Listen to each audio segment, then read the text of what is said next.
I'm gonna do it, I'm gonna say it, I'm gonna ruin my pristine YouTube reputation all in one sentence. I like Sticker Star better than the 1,000-Year Door.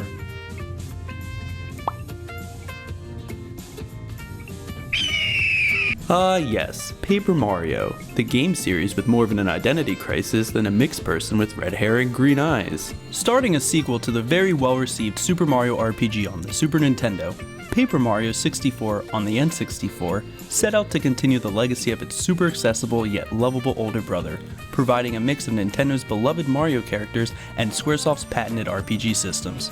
Without the Squaresoft. Yeah, we all knew that Squaresoft went into bed with Sony during the whole 5th generation of consoles, leaving Nintendo to their vices, and creating the beginning of one of my favorite mediocre series, Paper Mario. For their first entry, Paper Mario 64, Nintendo decided to set the stage for what Paper Mario was going to be, by choosing to continue to incorporate RPG elements such as turn-based battles, party members, and equipment. Paper Mario 64 was very well received, receiving praise for its charming cast of characters, enjoyable battle system, and just overall being more of the same of Super Mario RPG with the unique twist of everything being made of paper. And then the 2004 follow-up on the GameCube, Paper Mario: The 1,000-Year Door. Oh boy, I haven't seen this much praise for a standard run-of-the-mill follow-up to just an already average game ever. The 1,000-Year Door basically took everything about Paper Mario 64 and set out to improve it. Better graphics, better quality music, tweak the battle system and equipment system. We see this a lot in many different forms of media, and it's generally what most people want. If it ain't broke, don't fix it. And while I can appreciate this general line of thinking, for me it's just, I already didn't really enjoy the Paper Mario series at this point. I mean, I was a dumb fuck kid and thought the art style of the N64 version was an abomination, and that already deterred me from the series. I was also already completely spoiled by the numerous top-tier, high-quality JRPGs at the time. I grew up with Chrono Trigger, the Final Fantasy trilogy on the PlayStation, Legend of Dragoon, Parasite Eve, hell, even non-Japanese RPGs on the PC, like Morrowind, Warcraft 3 along with World of Warcraft, Diablo 1 and 2, the list goes on and on. And after playing all of these gems, I never really got the hype surrounding this series. I absolutely adored Super Mario World and Super Mario 64, and hell, I even appreciated Super Mario RPG just for being the first to do a crossover like this. But once the Paper Mario series came out, I was kind of let down. It took the fast-paced jumping platform Jungle Gym series that I loved and turned it into baby's first RPG. I understand that Nintendo's first priority is to make games as accessible as possible, but with RPGs, I don't think that's the best case. Well, clearly Nintendo did something right. I mean, everyone loves these games and I'm obviously in the minority here. But I want RPGs to be on a grand scale. I want a large cast of characters with immense character interaction. I want a vast world to explore, with side quests and mini-games. Take the Final Fantasy series for example. Final Fantasy VII had the Golden Saucer, Final Fantasy VIII had Triple Triad, Final Fantasy XIII had Hallway, and these are just some examples of the world building that these large, less accessible JRPGs had to offer. Paper Mario?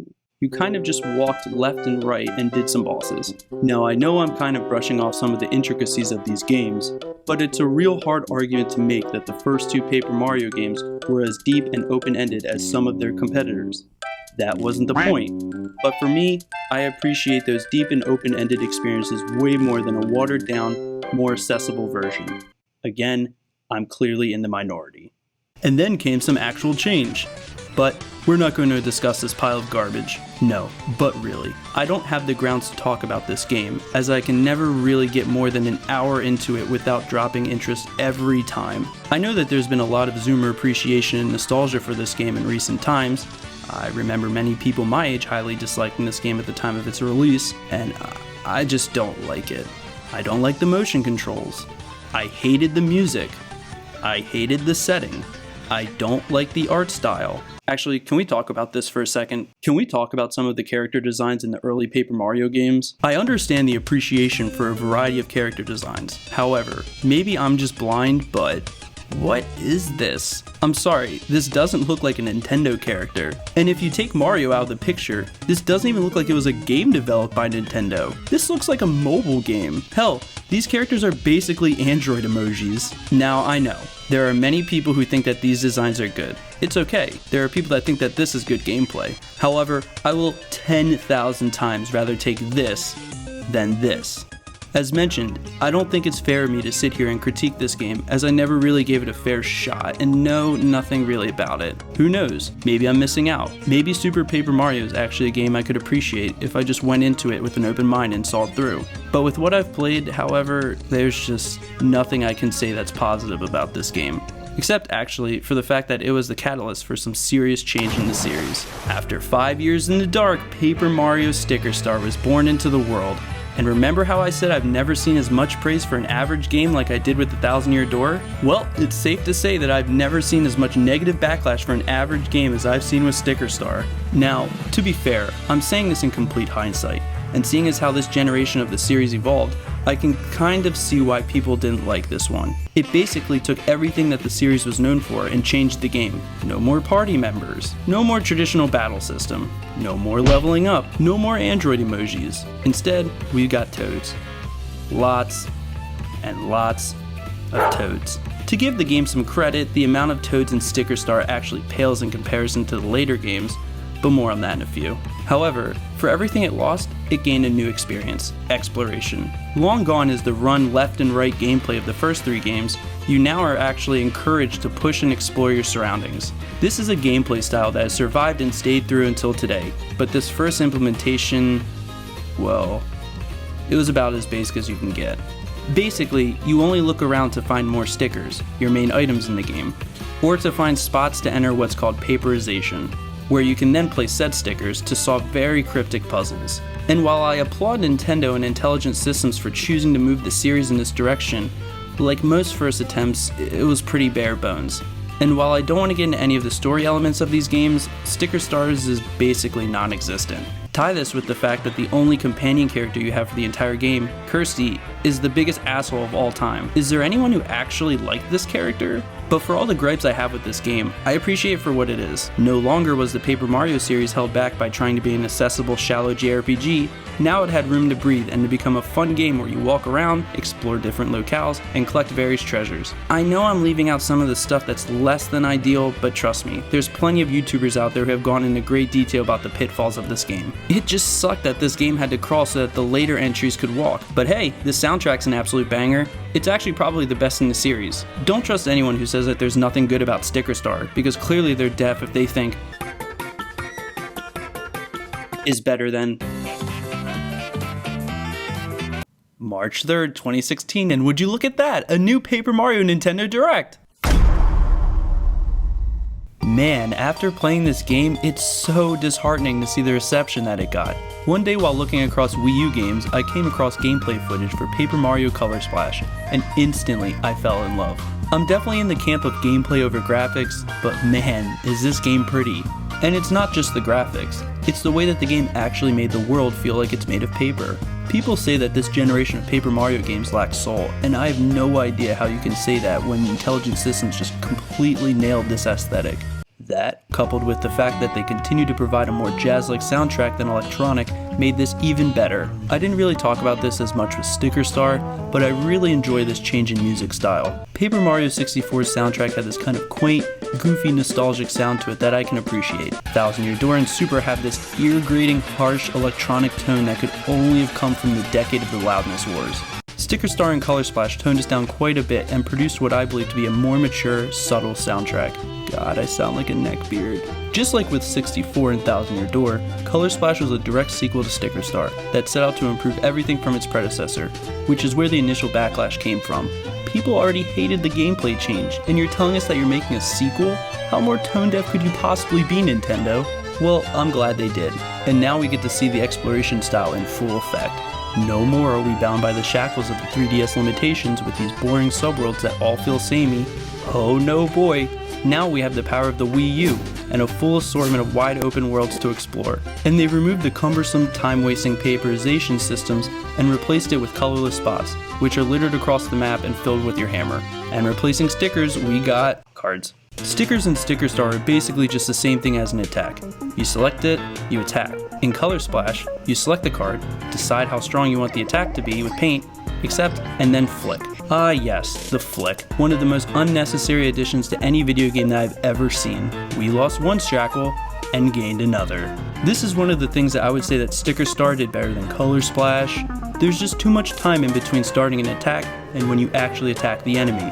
In Sticker Star, select sticker, boom. In Color Splash, select, splash, flick, boom. There's just too many unnecessary steps involved in this process, coupled with the fact that you have to look down at the stupid gamepad every time, and the fact that you actively avoid these battles means that every single time you get into a battle, you let out an audible groan. Avoiding battles is a common criticism of the new games, and honestly, I don't get it. Actually, I do get it, but I don't believe it's fair. People bemoan the loss of RPG elements, but honestly, looking back at all the great RPGs I've played, if possible, I almost always avoided the battles. I never found battling in Chrono Trigger or Final Fantasy to be fun, and the only reason I went into non-random battles purposely was to make sure that I wasn't underleveled, which wouldn't be an issue if there wasn't a leveling system. Actually, Super Paper Mario kind of went about it in the right direction, in that you shouldn't actively be encouraged to battle just because of experience points, but rather because the fights are fun. At some point in Color Splash, you have the ability to just avoid some weaker fights by making sure you hit them on the hammer before they run into you, and honestly, I think moving forward with this style of gameplay would work way better than with what they're trying to do now. So, battle system aside, there actually were some really nice and well-welcomed improvements in Color Splash. Move over Kirsty, hello Huey, who is just an overall more fleshed out and more likable companion. Man, I'm not going to ruin it, but I highly recommend that you play this game just to experience some of the banter. This is peak Paper Mario in terms of writing. Maybe not so much in story, which in and of itself is a slight improvement over Sticker Star, but the dialogue is it's just great. And the nice aspect of this humor is the fact that even without voice acting, the dialogue is still hilarious. In fact, I personally think that having voice acting in this game would more likely introduce the possibility of it ruining it. It's made me actually genuinely upset that there are so few funny games anymore. Anyone remember Lucasfilm games? Grim Fandango and Day of the Tentacle? Good times. After Color Splash's lukewarm reception and abysmal sales, I really didn't have much hope for a future for this series. Nintendo clearly wasn't interested in creating a new Paper Mario RPG, and considering that sales drive future titles, things were looking pretty grim.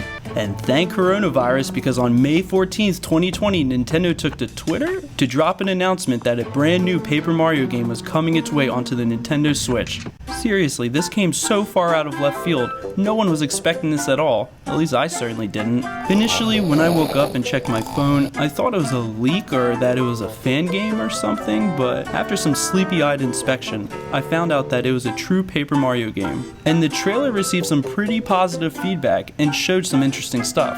Well, we didn't have to wait long, as at the end of the trailer we were treated to a very close release date, only 2 months away, and those 2 months went by so quickly. I think it helped that I actively avoided all discussion on the game after the first day.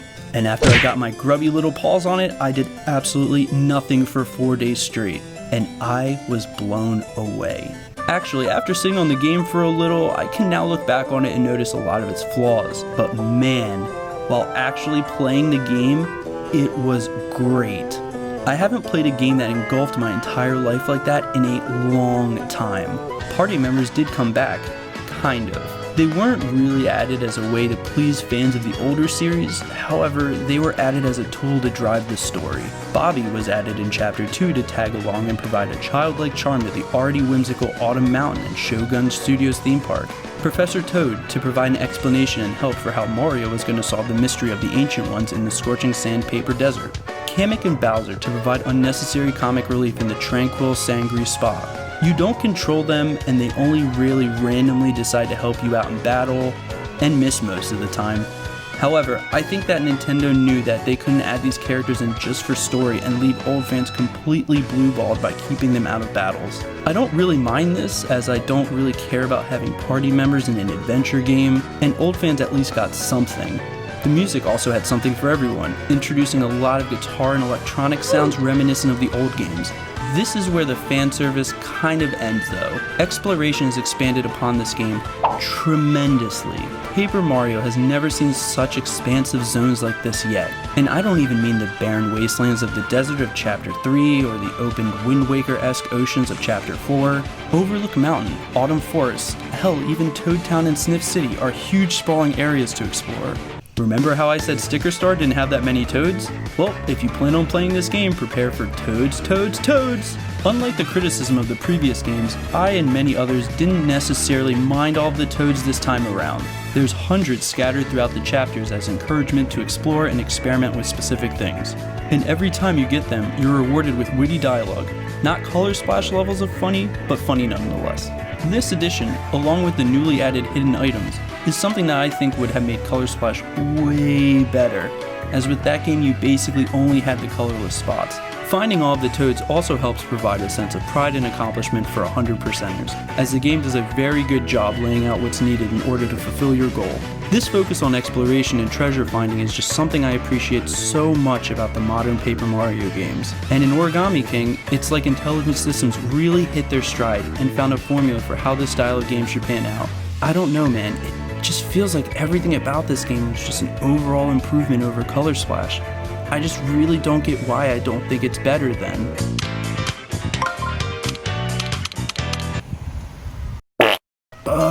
You know how I said the battle system in Color Splash was a step back from Sticker Star? The battle system in the Origami King is a literal turn-based battle system. Not only do you take turns making moves, but you also take turns to make moves. Lining up your enemies properly allows your damage to multiply, allowing you to get out of fights quicker.